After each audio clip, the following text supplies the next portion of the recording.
मंडळी, जगाचा पोशिंदा असलेला शेतकरी आज पुन्हा एकदा अडचणीत सापडलाय. पण यावेळी संकट फक्त निसर्गाचं नाही तर अंदाजाचं आहे. सोशल मीडियावर हवामानाचा अंदाज देणाऱ्या काही स्वयंघोषित तज्ज्ञांमुळे शेतकरी गोंधळात पडलाय. पावसाच्या, गारपिटीच्या अफवा पसरल्या आणि त्याचा थेट परिणाम बाजारभावावर झाला. द्राक्षांसारख्या पिकांचे दर अक्षरशः कोसळले. त्यामुळे पंढरपूरमध्ये शेतकरी रस्त्यावर उतरले. त्यांनी आंदोलन केलं आणि हवामानाचा खोटा अंदाज वर्तवणाऱ्यांवर कारवाईची मागणी केली. आणि या सगळ्या प्रकरणात सध्या एक नाव जोरदार चर्चेत आहे. ते म्हणजे पंजाबराव डग. काहीजण त्यांना मदत करणारा मानतात, तर काहीजण थेट आरोप करतायत की त्यांच्या अंदाजामुळे पिकांचं नुकसान झालं. त्यामुळे शेतकरी एवढे आक्रमक का झालेत? नेमकं हे प्रकरण काय? पंजाबराव डग नेमके पाहे तरी कोण? आणि ते खरंच हवामान तज्ज्ञ आहेत का, की फक्त अनुभवावर अंदाज देतात? या सगळ्याच प्रश्नांची उत्तरं जाणून घेणार आहोत या व्हिडिओच्या माध्यमातून. मंडळीत, जगाचा पोशिंदा असलेल्या शेतकऱ्याला कोण कसं फसवेल याचं नेम नाही. एकीकडे बोगस बियाणांचा सुळसुळाट, तर दुसरीकडे वातावरणात झालेल्या बदलांमुळे शेतकरी पुरता हवालदिल झालाय. अशातच मोठा पाऊस होणार, गारपीट होणार असा हवामानाचा अंदाज वर्तवून शेतकऱ्यांची फसवणूक करणाऱ्या हवामान अंदाज वर्तवणाऱ्या बुवांचा सुळसुळाट झालाय. त्यामुळे पहिल्यांदा शेतकरी आता अशा बुवा हवामान अंदाज वर्तवणाऱ्यांविरोधात रस्त्यावर उतरलेत. पण नेमकं प्रकरण काय? तर पंजाबराव डग आणि बांगर यांच्या विरोधात पंढरपुरातल्या द्राक्ष बागायतदारांनी आंदोलन केलंय. या बोगस हवामान अंदाज वर्तवणाऱ्यांविरोधात गुन्हे दाखल करा अशी मागणीच केलीय. आणि पंढरपुरातल्या द्राक्ष बागायतदार शेतकऱ्यांकडून 18 मार्चला तहसील कार्यालयासमोर आंदोलन देखील करण्यात आलं. कुठल्याही प्रकारची शासन मान्यता नसणारे अनेक हवामान तज्ज्ञ सोशल मीडियाच्या माध्यमातून दिशाभूल करणारे अंदाज वर्तवत आहेत. त्यामध्ये पंजाबराव डग, बांगर अशा अनेक हवामान तज्ज्ञांवर मंडी घालावी अशी थेट मागणीच द्राक्ष बागायतदार संघाच्या वतीने करण्यात आली आहे. तसेच यावेळी तहसीलदार यांना निवेदन करून हवामान तज्ज्ञांवर बंदी घालण्याची मागणी करण्यात आली. यावेळी द्राक्ष बागायतदार संघाचे प्रदेश अध्यक्ष मारुती चव्हाण यांनी पंजाबराव डग यांच्यावर जोरदार टीका केली. ते म्हणाले, आम्ही आज पंढरपूर तहसील कार्यालयामध्ये जवळपास 300 ते 400 शेतकरी आणि बागायतदार खोट्या हवामान अंदाज वर्तवणाऱ्यांविरोधात तक्रार देण्यासाठी इथे आलो आहोत. गेली 5 वर्ष झाली. करोनामुळे इतकं नुकसान झालं नाही जितकं नुकसान या खोट्या हवामान अंदाज वर्तवणाऱ्या लोकांमुळे झालंय. सोशल मीडियावर वाटेल तसं भाकीत वर्तवून आमच्या शेतकऱ्यांचं नुकसान करण्याचा अधिकार यांना कोणी दिला? आम्हाला भारतीय हवामान खातं, कुलाबा वेधशाळा, अमेरिकन वेबसाईटकडून अंदाज येतो. तुमच्या अंदाजाची गरज नाही, असा इशाराही चव्हाण यांनी दिला. पंजाबराव डग यांच्यावर सध्या अनेक गंभीर आरोप करण्यात येत आहेत. सगळ्यात महत्त्वाचा आरोप म्हणजे त्यांनी खोटे आणि दिशाभूल करणारे हवामान अंदाज दिले.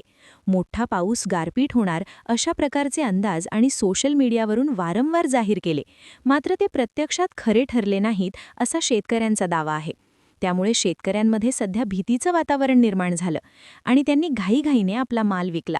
परिणामी द्राक्षांसारख्या पिकांचा बाजारभाव मोठ्या प्रमाणात घसरला. काही ठिकाणी 300 रुपयांवर असलेला दर थेट 100 रुपयांवर आल्याचा आरोप करण्यात येतो. त्यामुळे शेतकऱ्यांचं मोठं आर्थिक नुकसान झालं असल्याचं सांगितलं जात आहे. तसेच पंजाबराव डग यांच्याकडे कोणती अधिकृत शासकीय मान्यता किंवा परवाना नसताना ते हवामान तज्ज्ञ असल्याप्रमाणे अंदाज वर्तवत असल्याची टीका केली जाते. सोशल मीडिया आणि यूट्यूबच्या माध्यमातून त्यांनी अंदाज पसरवून व्ह्यूज आणि त्यातून आर्थिक फायदा मिळवल्याचाही आरोप आहे. या सगळ्या प्रकारामुळे शेतकऱ्यांची दिशाभूल झाली आणि त्यांच्या निर्णय क्षमतेवर परिणाम झाला, असंही म्हटलं जातंय. त्यामुळेच त्यांच्या विरोधात सायबर क्राईम अंतर्गत गुन्हे दाखल करण्याची मागणी पुढे आली आहे. याशिवाय त्यांच्या बँक खात्यांची चौकशी करावी, त्यांनी इतकी संपत्ती कशी मिळवली याचा तपास करावा, तसेच मनी लॉन्ड्रीचा संशयही व्यक्त केला जातोय. चुकीचे अंदाज देऊन प्रशासन आणि आपत्ती व्यवस्थापन यंत्रणेलाही गोंधळात टाकल्याचा आरोप करण्यात येतो. सगळ्यात महत्त्वाचं म्हणजे हवामानशास्त्राचं अधिकृत शिक्षण किंवा वैज्ञानिक आधार नसताना अंदाज देणं चुकीचं आहे, असं तज्ज्ञांचं स्पष्ट मत आहे.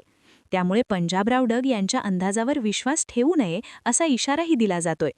एकूणच चुकीचे अंदाज, शेतकऱ्यांचं नुकसान, परवाना नसताना केलेलं काम आणि त्याहून घेतलेला आर्थिक फायदा या सगळ्या मुद्द्यांमुळे हा वाद अधिक चिघळला आहे. पण या चिघळलेल्या प्रकरणामुळे चर्चेत आलेले पंजाबराव डग नेमके कोण आहेत तेच जाणून घेऊयात. पंजाबराव डग हा माणूस ना हवामानशास्त्र आहे ना हवामान खात्यातला तज्ज्ञ अधिकारी, पण मराठवाड्याचा हा शेतकरी हवामान खात्याप्रमाणेच हवामानाचा अंदाज देतो. हवामानाचा अंदाज सांगायचा झाल्यास त्यामागचा विज्ञानाचा अभ्यास लागतो.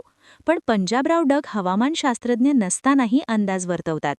एक साधारण शेतकरी हवामान खात्याप्रमाणेच अंदाज वर्तवत असल्यामुळे पंजाबराव डग चर्चेत आले. पंजाबराव डग हे परभणी जिल्ह्यातल्या गुगळी धामणगावचे. 1995 पासून ते टीव्हीवर हवामान अंदाज पाहायचे. पण टीव्हीवरील खोटे ठरणारे अंदाज आणि शेतीचं होणारं नुकसान, त्यामुळे पंजाबराव डग यांनी हवामानाचा अभ्यास करायचं ठरवलं. पंजाबराव डग यांनी 1999ला परभणीत जाऊन कम्प्युटरचा कोर्स केला. परभणीत जाऊन त्यांनी कम्प्युटरवर, सॅटेलाईटवर, उपग्रहांच्या फोटोंवरून हवामानाचा अभ्यास सुरू केला. उपग्रहांसोबतच निसर्गाच्या पारंपरिक खुणाखुण्यांच्या अभ्यासावरून हवामानाच्या बदलांचा अंदाज घेतला. त्यानंतर 1999 पासून अचूक अंदाज वर्तवण्यासाठी पंजाबराव डग हे ओळखले जाऊ लागले. हवामान अंदाज सांगण्यामुळे पंजाबराव डग परिसरात प्रसिद्ध झाले. त्यानंतर पंजाबराव डग यांनी मोबाईलवरून पावसाच्या अंदाजाची माहिती लोकांपर्यंत पोहोचवायला सुरुवात केली. पंजाबराव डग हे आपल्या अनुभवावरून पावसाचे अंदाज वर्तवतात, पण त्यांच्यावर काही आक्षेप घेतले जातात. हवामान खात्यातील तज्ज्ञांच्या मते वेधशाहीने वर्तवलेला अंदाज अधिक विश्वासार्ह असतो.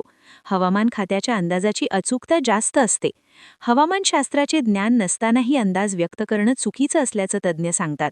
वारे, ढग, तापमान, आर्द्रतेबद्दलची माहिती अभ्यासून वेधशाळा अंदाज वर्तवते. मात्र पंजाबराव डग हे केवळ उपग्रह अभ्यास आणि निरीक्षणातून अंदाज सांगतात असल्याचा दावा करतात. पंजाबराव डग यांचे हवामान अंदाज बऱ्याचदा खरे ठरले असले तरी ते कित्येक वेळा सबशेल चुकले आहेत. त्यामुळे त्यांच्या अंदाजावर तज्ज्ञांकडून प्रश्नचिन्ह उपस्थित केलं जातं, कारण वेधशाळेचा अंदाज विश्वासार्ह असल्याचं तज्ज्ञ मानतात. पण डग केवळ हवामान अंदाज वर्तवत नाहीत, तर ते एक प्रयोगशील शेतकरी देखील आहेत. त्यांच्याकडे वडिलोपार्जित 10 एकर शेतजमीन असून ते आपल्या जमिनीत हरभरा आणि सोयाबीन पिकाची शेती करतात. विशेष बाब ही की शेतीतून त्यांना चांगलं दर्जेदार उत्पादन देखील मिळतं. हेच कारण आहे की हवामान अंदाजासोबतच ते शेतकऱ्यांना शेतीविषयक सल्ला देखील देत असतात आणि त्याचबरोबर निसर्गातील बदलांचाही ते आधार घेतात. त्यामुळे काही वेळा त्यांचे अंदाज खरे ठरले आहेत हेही नाकारता येत नाही. पण इथेच खरा वाद सुरू होतो. हवामान खात्यातील अज्ञांचा पंजाबराव डग यांच्याबाबतचं मत वेगळं आहे. हवामान अभ्यासक उदय देवळणकर यांनी सांगितले की भारतात एकूण 36 हवामान विभाग आहेत आणि महाराष्ट्रात 4 विभाग कार्यरत आहेत. ही संपूर्ण यंत्रणा सतत काम करत असते. त्यांच्या मते भारतीय हवामान विभागाच्या अंदाजाची अचूकता सुमारे 85 ते 90% असते. त्यामुळे इतरांच्या बोंदूपणावर विश्वास ठेवू नये असा त्यांचा सल्ला आहे. म्हणजेच तज्ज्ञांच्या मते पंजाबराव डग यांचा अंदाज हा पूर्णपणे शास्त्रशुद्ध नाही, त्यामुळे त्यावर प्रश्नचिन्ह उपस्थित केलं जातं. एकीकडे ते अधिकृतपणे हवामान तज्ज्ञ नाहीत, त्यामुळे त्यांच्या अंदाजावर शंका घेतली जाते, तर दुसरीकडे त्यांच्या स्वतःच्या अभ्यासातून आणि अनुभवातून अंदाज देण्याचा प्रयत्न केलाय आणि काही वेळा ते बरोबरही ठरलेत. म्हणूनच सध्या प्रश्न हा नाही की ते पूर्णपणे खोटारडे आहेत की नाही, तर प्रश्न आहे त्यांच्या अंदाजावर कितपत विश्वास ठेवावा आणि कोणत्या आधारावर निर्णय घ्यावा. आणि याच प्रश्नामुळे आज संपूर्ण प्रकरण चर्चेत आलं आहे आणि शेतकरी आता अधिक जागरूक होत आहेत. म्हणजे दिलेली माहिती तुम्हाला कशी वाटली आणि पंजाबराव यांच्याबद्दलचं तुमचं मत काय, आम्हाला कॉमेंट्सच्या माध्यमातून नक्की सांगा. सोबतच आपल्या YouTube चॅनलला सबस्क्राईब करायला विसरू नका.